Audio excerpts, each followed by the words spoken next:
মোদির জমানায় বিপর্যস্ত দেশ। বৃহস্পতিবার এভাবেই কেন্দ্রের বিরুদ্ধে গর্জে উঠল দেশ বাঁচাও গণমঞ্চ। নো ভোট টু বিজেপি স্লোগানকে সামনে রেখে সভা করলেন বুদ্ধিজীবীরা।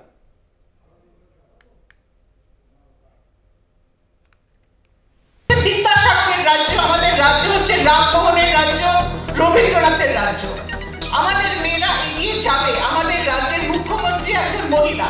দেশ বাঁচাও গণমঞ্চ থেকে মোদি হটাও গণতন্ত্র বাঁচাও বার্তা দিয়ে হাওড়ায় বুদ্ধিজীবীদের সভায় উপস্থিত ছিলেন সঙ্গীত শিল্পী সৈকত মিত্র, সমাজকর্মী অধ্যাপক অনন্যা চক্রবর্তী, অভিনেতা বিভান ঘোষ, প্রাক্তন বাম নেতা সমীর পুততুণ্ড, কিষাণ ক্ষেত মজদুর সমিতির সভাপতি পূর্ণেন্দু বসু এবং কবি প্রসূন ভৌমিক সহ বিশিষ্টরা।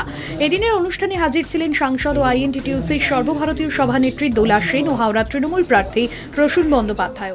আমরা যে যার নিজের ক্ষেত্রে অল্প স্বল্প যা কিছু কাজ করে থাকি, সেখানে অধ্যাপকও আছেন, কবিও রয়েছেন, নাটকের দল রয়েছে, গানের দল রয়েছে। কিন্তু আলটিমেটলি এই কথাটাই বলা যে এই স্বৈরাচারী বিজেপি সরকারকে আবার যদি দেশে আবার তারা পূর্ণ বহুমত নিয়ে আসে, তাহলে দেশের সংবিধান বাঁচবে না, আমাদের সাংবিধানিক গঠনটাই চেঞ্জ হয়ে যাবে, আমাদের কোনো গণতান্ত্রিক অধিকার আর থাকবে না। বিজেপি তথা মোদির জমানায় সর্বস্তরে ভারতের বিপর্যয় নেমে এসেছে, তা এই দিনের সভা থেকে তথ্য দিয়ে তুলে ধরেন বুদ্ধিজীবীরা।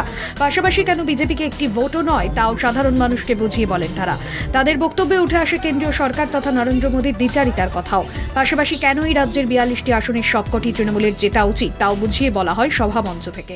তৃণমূলের প্রতি তো ভালোই রেসপন্স পাওয়া যাচ্ছে প্রচারের জন্যই, যে যাতে ভালো হয় আমাদের এই সমাজ, তৃণমূলকে ভোট দিয়ে সবাই জিতাক, যাতে আমাদের দিদি যা কাজ করছে আমাদের মহিলাদের জন্যে সেটা সবার কাছে হোক, আমরা দিদিকেই চাই।